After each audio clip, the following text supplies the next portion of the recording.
그렇게 말씀하시면 안 되죠. 비준동의권은 헌법에 의해서 국회에 있는 것이고. 자, 이렇게 하겠습니다.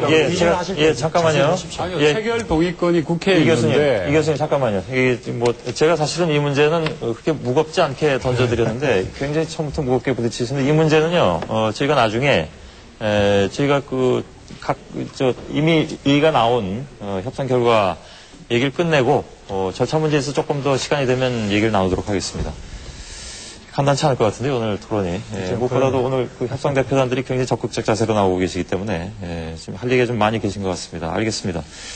자, 이혜영 교수 같은 경우에 협상의 90%가 미국에 안 들어갔다라는 지적을 하신 바가 있습니다. 제가 듣기로는. 또 국정브리핑에는 그런데 반대로 나왔습니다. 한미 FTA 대차 대조표를 보니까 국정브리핑에 나온 건데요. 우리가 얻은 것은 35개 항목이고 미국이 얻은 것은 28개 항목이다. 단지 수치로만 단순 비교하는 게 좀 어려울지 모르겠으나 이렇게 본다면 우리가 얻은 것이 더 많은 그런 협상 결과가 아니냐라고 얘기할 수도 있는데 우선 그 부분에서 김종훈 대표께 이미 수라고 평가 내리신 걸로 알고는 있는데요. 그 생각이 아직도 변함이 없으신지 더 국정브리핑의 얘기대로 더 얻은 그런 협상이었다고 생각하십니까?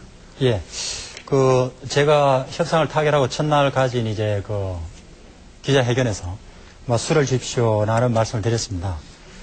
그렇게 말씀드리고 난 다음에, 어떤 분들은, 본인이 했는 일을 그렇게 잘했다고 자랑할 수 있느냐, 이렇게 말씀을 또 계셨고, 저는 사실 제 성격이 그렇게, 오만불손한 그런 성격을 가진, 것은 아니라고 제가 생각을 합니다만, 제가 수라고 말씀드렸을 때는, 이것이 양측 간의 균형이 어느 정도 잘 맞아진, 그래서 진정으로 윈윈이 된 그런 결과라는 점에서 수라고 말씀을 드렸고요. 아마 웬디 카틀러 수석 대표도 그런 점에서 A 플러스를 달라 그 이야기를 한 게 아닌가 싶습니다. 그런데 이 한미 간의 통상협정을 떠나서 어느 나라든 간에 통상을 한다는 파트너들 간에는 이 협정을 할 때 제로섬 게임은 아니죠. 내가 다 얻고 상대편 하나도 못 얻었다 하면은 그러한 통상관계가 오래 갈 수가 없습니다. 따라서 이렇게 서로 받을 것은 받고 줄 것은 주고 또 지킬 것은 지키는 그러한 균형을 찾는 것이 아주 중요하죠. 알겠습니다. 제가 볼 때는 이번 협상이 상당한 균형을 이루었다고 보고 있습니다. 홍종학 교수께서 동의하시지 않는 표정을 짓고 계시길래 발언권 드리겠습니다. 말씀하시죠. 글쎄요. 한미 FTA 일단은 협상이라고 하는 것이 협상에 들어갈 때 양국이 어떤 입장인가에 따라서 협상력의 차이가 생기는 거거든요. 그러면 한미 FTA라고 하는 것이 우리가 지금 무역수지 입장에서 100억 불 이상의 흑자를 보고 있는 국가입니다. 따라서 만약에 협상이 결렬이 된다고 할지라도 우리가 지금 이제 또 예상이 되기로는 이 협상이 진행이 되었을 때 우리의 경상수지나 무역수지 흑자가 지금 줄어들 거라고 많이들 예상을 하고 있기 때문에 이것은 한국이 굉장히 유리한 협상이라는 얘기죠. 그런데 그 모든 협상을 미국의 일정에 딱 맞춰서 그날 끝냈다는 거에서 저희로서는 이해하기가 굉장히 좀 어렵고요. 그러면 끝내고 나서 무슨 그렇게 유리한 위치에 지금 들어가 있습니다. 근데 제가 말씀드리겠지만 이 유리한 위치가 협상을 타결한 다음부터는 한국의 협상력은 그 다음부터는 떨어집니다.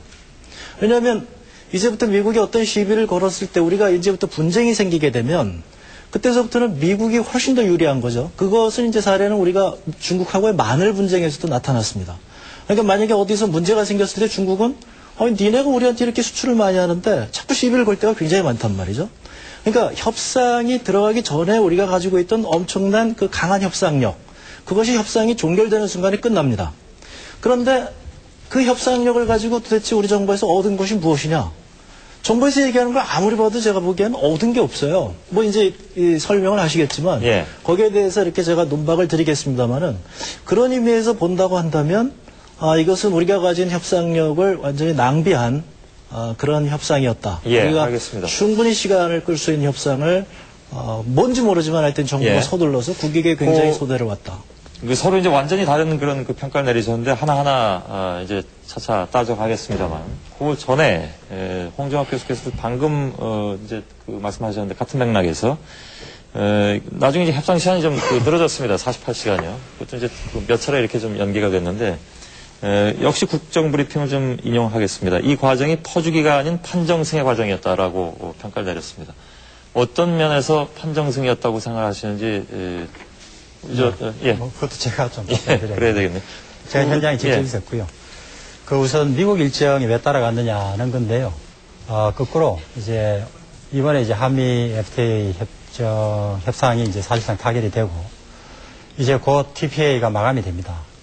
그러면 6월 30일로 이제 현행되는 TPA가 마감이 되면 제가 보건대는 앞으로 최소한 한 3년 안에는 미국과 제3국이 FTA를 할 수 있는 가능성은 전혀 없습니다. 우선 첫째, TPA가 연장될 가능성이 아주 불투명하고 그 다음에 연장이 되어도 그 새롭게 되는 TPA에서 협상을 시작해서 또 한 1년 내지는 2년 협상을 하면은 최소한 앞으로 한 3년 안에는 미국과 새롭게 FTA를 체결할 수 있는 나라가 물리적으로 없을 거라는 거죠. 그렇다면은 우리에게는 굉장히 큰 기회가 됩니다. 그런 점을 좀 잘 생각해 주시는 게 좋겠고요. 그 다음에 우리가 단순히 교역상의 흑자를 보고 있기 때문에 그것이 우리의 협상력이었는데 그게 왜 일정에 걸려서 딸려갔냐. 그건 제가 앞뒤가 좀 연결이 잘 안 된다고 해서 잘 이해가 잘 안 됩니다. 나중에 조금 더 설명을 해 주시면 제가 답변을 드리겠고요. 이제 우리 진행자께서 물어보신 이 48시간 이야기인데요. 조금 이야기가 길더라도 좀 설명을 드리겠습니다. 우선 길지 않게 좀 부탁드리겠습니다. 그럴까요? 예. 3월 30일 자정 우리나라 시간으로 더 정확히는 3월 31일 토요일 날 새벽 1시가 마지막이다는 것을 미척 대표가 25일인 일요일 날 도착해서 26일 날 첫 만남에서 제일 먼저 제시한 것이 그거였습니다.